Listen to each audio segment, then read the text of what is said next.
नमस्कार, आप देख रहे हैं स्पेशल रिपोर्ट और आपके साथ में विजेंद्र सोलंकी। क्या भारत के पड़ोसी देशों में लोकतंत्र खत्म हो रहा है और क्या इसके लिए वहां की आवाम को ही हथियार बनाया जा रहा है?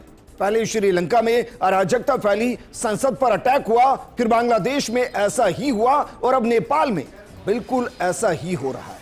क्या यह महज इत्तेफाक है कि हर जगह एक जैसी घटना और वहां की सरकारों को गिराने का एक जैसा तरीका? क्या अमेरिका उस और उन देशों की सरकारों को गिराने की साजिश रच रहा है जहां उनके कंट्रोल की सरकार नहीं, या जहां चीन का कंट्रोल बढ़ रहा है? नेपाल में जेन ज़ी रेजोल्यूशन और रिवॉल्यूशन के पीछे की इनसाइड स्टोरी क्या है? ओली, अमेरिका और अराजकता का कनेक्शन क्या है? नेपाल में जो हुआ उसका भारत पर क्या असर होगा और क्या भारत में भी नेपाल, श्रीलंका और बांग्लादेश जैसी घटनाएं हो चुकी हैं? आज हम आपको दिखाएंगे नेपाल के बाद का अलार्म कहां बज रहा है। क्या वहां सरकार ने तानाशाही की या फिर जेन ज़ी को भड़काया गया, जिसकी वजह से 20 लोगों की जान चली गई और 400 से ज्यादा घायल हो गए? क्या सोशल मीडिया पर बैन किसी भी देश की सरकार को गिराने की ताकत पा चुका है? आज इसका पूरा विश्लेषण।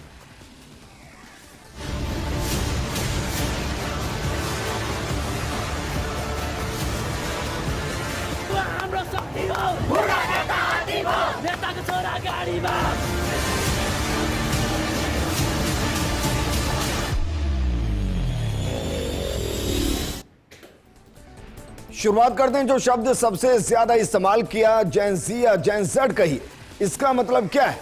क्योंकि जहां भी नेपाल के अंदर इस्तेमाल हुआ वो जेन ज़ी शब्द इस्तेमाल हुआ और इसी के साथ रिवॉल्यूशन को जोड़ा गया। जरा देखिए जेन ज़ी जनरेशन कौन सी है, क्योंकि यहां जेन का मतलब जनरेशन है। जनरेशन ज़ी जो 1997 से 2002 के बीच में जन्मे हैं उनको जेन ज़ी या जेन ज़ेड कहते हैं। और ये इसका मतलब लगभग 22 से 28 साल की एज के आसपास जो इस वक्त होंगे, मैक्सिमम 28 के आसपास, वो जेन ज़ेड कहलाएंगे। लेकिन ये सड़कों पर क्यों है? क्योंकि ये वो स्टेज है जब या तो बच्चा स्कूल में, कॉलेज में पढ़ रहा होगा या नौकरी कर रहा हो। तो सोशल मीडिया के बैन से ऐसा क्या हुआ कि वहां आंदोलन की आग भड़क गई और क्या वाकई में ओली सरकार ने एक तरफा फैसला लेते हुए अचानक से सोशल मीडिया को बैन किया था? आंदोलन की वजह क्या रही? दरअसल सामाजिक मीडिया प्रतिबंध ने जेन ज़ी की आजीविका पर असर डाला। जेन ज़ी का मानना है कि यह अभिव्यक्ति की स्वतंत्रता पर अटैक है, क्योंकि हजारों युवा इन मंचों पर व्यवसाय और संचार के लिए निर्भर थे। वहीं जेन ज़ी भ्रष्टाचार और आर्थिक असमानता के खिलाफ गुस्से से भरा था, खासकर नेताओं के बच्चों की विलासिता से वो आक्रोश में था, क्योंकि आम नागरिकों की कठिनाइयों को सरकार देख नहीं रही थी। छात्रों ने इसे संस्थागत भ्रष्टाचार और सत्तावादी रवैये के खिलाफ आंदोलन बताया। लेकिन क्या वाकई में इस आंदोलन को सिर्फ जेन ज़ी ने कंट्रोल किया, या इसको कंट्रोल करने वाली पावर कोई और थी? सबसे पहले जरा देखिए आंदोलन की शुरुआत कैसे हुई। क्योंकि नेपाल सरकार ने 4 सितंबर 2025 को 26 प्रमुख सोशल मीडिया प्लेटफॉर्म, जिनमें फेसबुक, यूट्यूब, इंस्टाग्राम, व्हाट्सएप और एक्स को प्रतिबंधित कर दिया गया, क्योंकि ये मंच नेपाल के संचार और सूचना प्रौद्योगिकी मंत्रालय में पंजीकृत नहीं थे। सरकार का दावा था कि प्रतिबंध नियामक अनुपालन के लिए था, लेकिन प्रदर्शनकारियों ने इसे अभिव्यक्ति की स्वतंत्रता पर हमला माना। हजारों युवा काठमांडू और अन्य शहरों जैसे पोखरा, बुटवल, धरान और झापा में सड़कों पर उतरे। प्रदर्शनकारी भ्रष्टाचार, नेपोटिज्म और सामाजिक मीडिया प्रतिबंध के खिलाफ नारे लगा रहे थे। काठमांडू के अंदर माइतीगर मंडला से शुरू हुआ मार्च न्यू बनेश्वर और संसद भवन तक पहुंचा, जहां प्रदर्शनकारियों ने पुलिस बैरिकेड तोड़ दिए और संसद परिसर में प्रवेश करने की कोशिश की। लेकिन इन 26 कंपनियों का रजिस्ट्रेशन हो क्यों नहीं पाया? क्योंकि भारत में बाकायदा रजिस्टर्ड है, बाकी देशों में रजिस्टर्ड है, तो नेपाल में इन्होंने रजिस्ट्रेशन क्यों नहीं कराया? और मांग क्या थी? दरअसल नेपाल कह रहा था कि हर कंपनी को नेपाल में लोकल ऑफिस रखना जरूरी है, कंटेंट को लेकर लोकल अधिकारी नियुक्त करना जरूरी है, ताकि जरूरत पड़ने पर कंटेंट में तुरंत सुधार करवाया जा सके। इसके अलावा यूजर्स का डेटा शेयर करना भी जरूरी कर दिया गया था। कंपनी को ये नियम सख्त लग रहे थे और इसमें ज्यादा खर्च भी था। हालांकि भारत और यूरोपीय देशों में ये नियम लागू हैं, लेकिन नेपाल में कंपनियां इसमें इंटरेस्टेड नजर नहीं आई। लेकिन क्या वाकई में ओली सरकार जो कर रही थी वो द्वेष की भावना से कर रही थी या किसी के निर्देश पर? क्योंकि सरकार जो वहां कर रही थी वो सुप्रीम कोर्ट के आदेश की पालना के लिए कर रही थी। 2020 में नेपाल के सुप्रीम कोर्ट में सोशल मीडिया कंपनियों के बिना लाइसेंस विज्ञापन और सामग्री प्रसारण को लेकर कई याचिकाएं लंबित थी। पिछले दिनों नेपाली सुप्रीम कोर्ट ने सरकार को आदेश दिए सभी विदेशी सोशल मीडिया प्लेटफॉर्म देश में ऑपरेट करने के लिए कानूनी अनुमति और रजिस्ट्रेशन करवाया जाए और सरकार ऐसा करवाना सुनिश्चित करे। इसके बाद नेपाल के सूचना एवं संचार प्रौद्योगिकी मंत्री पृथ्वी सुब्बा गुरुङ के नेतृत्व में पिछले दिनों एक हाई लेवल बैठक की गई, जिसमें सभी गैर रजिस्टर्ड प्लेटफॉर्म्स को 7 दिन का अल्टीमेटम दिया गया। बावजूद इसके डेडलाइन बीतने के बाद भी फेसबुक, मेटा, ट्विटर, यूट्यूब और लिंक्डइन जैसी कंपनियों ने नेपाल सरकार से कोई बातचीत नहीं की। अब जरा समझिए, क्या वाकई में ओली सरकार तानाशाह के तौर पर काम कर रही थी? वो सुप्रीम कोर्ट के निर्देशों की पालना करा रही थी। और क्या नेपाल अकेला देश है? बिल्कुल नहीं। भारत और यूरोपीय जैसी कंट्री भी इन रूल्स को फॉलो करती है। तो इन कंपनियों ने क्या नेपाल को फॉर ग्रांटेड लिया और क्या वहीं की आवाम को भड़काकर अराजकता पैदा कर दी? क्योंकि कंपनियों के रवैये से गुस्साए केपी शर्मा ओली की सरकार ने 4 सितंबर को तमाम सोशल मीडिया प्लेटफॉर्म पर बैन लगा दिया। सोशल मीडिया प्लेटफॉर्म पर अचानक लगे बैन ने युवाओं को हैरान कर दिया। आज के जमाने में जब लोगों के हाथों से एक सेकंड में फोन नहीं छूटता, वहां बिना सोशल मीडिया की जिंदगी की कल्पना करना वहां क्या वाकई में मुश्किल हो रहा था। पढ़ाई, नौकरी, कारोबार, मनोरंजन और यहां तक कि आपसी बातचीत में भी सोशल मीडिया प्लेटफॉर्म पूरी तरह से समाज के अंदर हावी है। और इसीलिए जब अचानक सोशल मीडिया प्लेटफॉर्म पर बैन लगा तो युवाओं का आक्रोश फूट गया, ऐसा कहा जा रहा है। और इसको नाम दिया गया जेन ज़ी रिवॉल्यूशन। लेकिन हैशटैग कैसे चले? क्योंकि एक हैशटैग का बड़ा किरदार है और ऐसे हैशटैग आपने भारत में भी बहुत से देखे हैं जिनके पीछे की टूल किट कहीं और से आती है। तो क्या नेपाल के अंदर भी जो हैशटैग पूरे दिन सोशल मीडिया पर चलते रहे, क्या वो भी एक टूल किट का हिस्सा थे? जरा देखिए कौन कौन से हैशटैग जो पूरे दिन सोशल मीडिया पर चलते रहे। Hashtag against government, hashtag shut down corruption, hashtag not social media, hashtag independent voice is our right. इसके अलावा youth against corruption, nepo kids और नेपो बेबीज। ये दरअसल वो हैशटैग जो पूरे दिन सोशल मीडिया पर छाए रहे और निशाने पर वहां की सरकार रही, वहां के सरकार का करप्शन, वहां के सरकार के अंदर परिवार को संरक्षण, ये सब उसके अंदर रहा। लेकिन क्या वाकई में नेपाल पुलिस ने जो एक्शन लिया उसका रिएक्शन जिसमें 20 लोगों की जान गई, या एक्शन लेना जरूरी था? क्योंकि पुलिस ने प्रदर्शनकारियों को तितर बितर करने के लिए आंसू gas, water cannon, rubber bullets का इस्तेमाल किया और कुछ मामलों में लाइव गोला बारूद का इस्तेमाल किया गया। इस प्रदर्शन के दौरान नेपाल में 20 प्रदर्शनकारी मारे गए, जबकि 200 से 450 प्रदर्शनकारी घायल हुए, जिनको काठमांडू के सिविल अस्पताल में भर्ती कराया गया।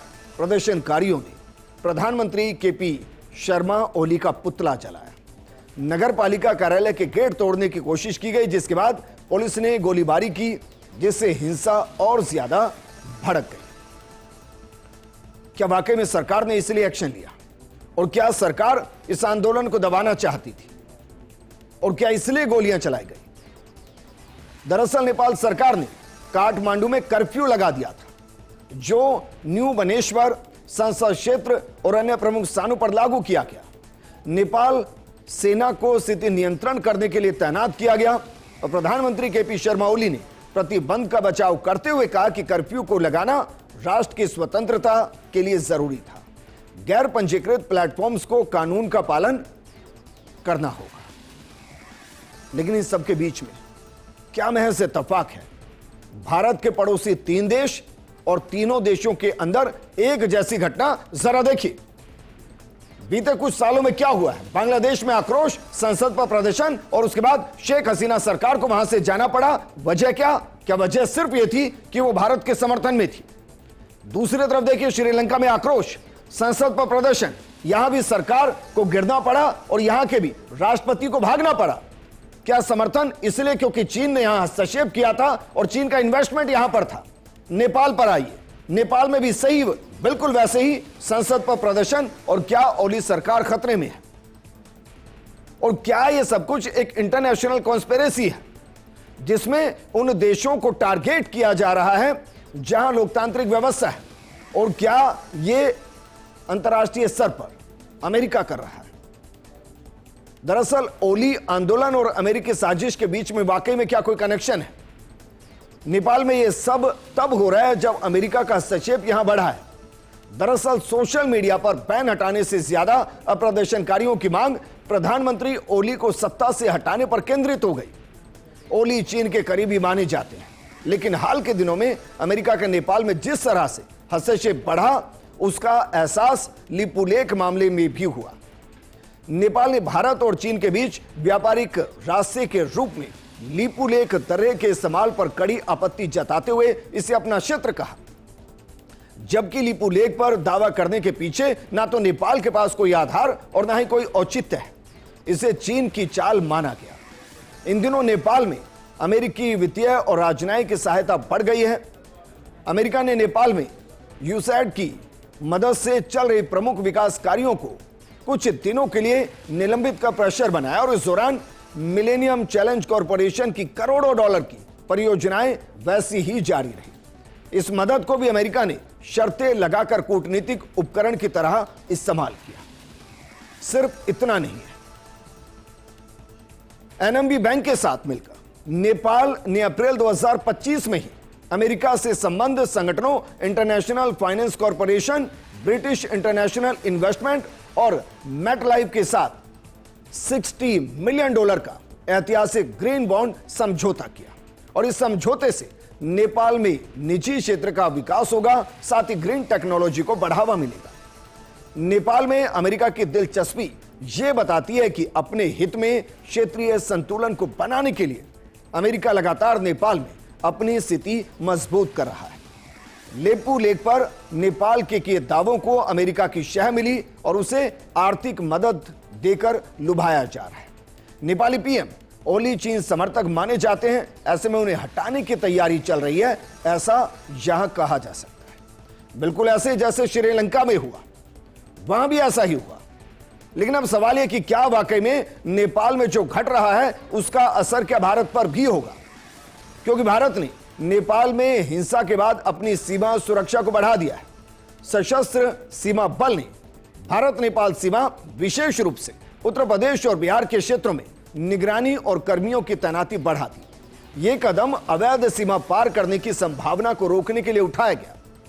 भारत और नेपाल के बीच खुली सीमा के कारण काठमांडू और अन्य शहरों में कर्फ्यू और हिंसा ने दोनों देशों के बीच सीमा पार व्यापार को प्रभावित किया।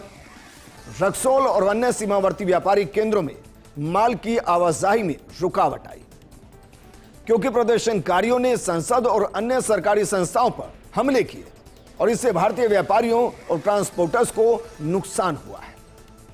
लेकिन वहां इस्तीफे भी हुए हैं। नेपाल में स्थिति को कंट्रोल करने के लिए इस्तीफे भी हुए और 20 लोगों की जान जाने के बाद, 400 लोगों के घायल होने के बाद क्या फैसले हुए जरा देखिए। 2 बड़े फैसले हुए। पहला, गृह मंत्री रमेश लेखक का इस्तीफा हुआ है और दूसरा क्या हुआ है? दूसरा, सोशल मीडिया बैन वापस ले लिया गया। अब सोचिए सर, एक देश अराजकता की स्थिति पर आया, लेकिन क्या यह नेपाल का सही फैसला कि सबसे पहले उस आक्रोश को कंट्रोल किया जाए जो शायद किसी के हाथों के टूल किट बनकर देश में अराजकता फैला रहा है? और इसके लिए जरूरी था सबसे पहले एक ऐसा इस्तीफा जिसके जरिए यह जिम्मेदारी ली जा सके कि इस घटना में जो मारे गए उनके लिए नैतिक जिम्मेदारी कौन ले रहा है। और दूसरा, वो हथियार जिसके जरिए नेपाल को रक्त रंजित करने की कोशिश हो रही थी। ओली सरकार ने इस्तीफा वापस लिया है। इस्तीफा लिया और सोशल मीडिया पर जो बैन लगाया उस फैसले को वापस लिया गया ताकि वर्तमान में जो आक्रोश है उसको कंट्रोल किया जाए और चरणबद्ध तरीके से तमाम सोशल मीडिया एजेंसीज को अपने कानून के दायरे में लाया जाए। लेकिन ये जो जेन जेड अटैक है, जेन जी जो अटैक है, क्या वाकई में ये अंतरराष्ट्रीय कॉन्स्पिरेसी जिसके पीछे डीप स्टेट को कहा जाता है, क्या उसका हाथ है? और क्या भारत को और संभलने की जरूरत है? क्योंकि आप नक्शे को देखिए, भारत के इर्द गिर्द के तमाम देश जहां जहां लोकतांत्रिक व्यवस्था थी वो बिखरती हुई नजर आई अराजकता के जरिए। और दिमाग लगाकर खुद सोचिएगा, क्या भारत में भी ऐसी घटनाएं बीते कुछ सालों में आपको देखने को मिली है? इस प्रोग्राम में फिलहाल इतना ही। आप बने रहिए फर्स्ट इंडिया न्यूज के साथ। नमस्कार।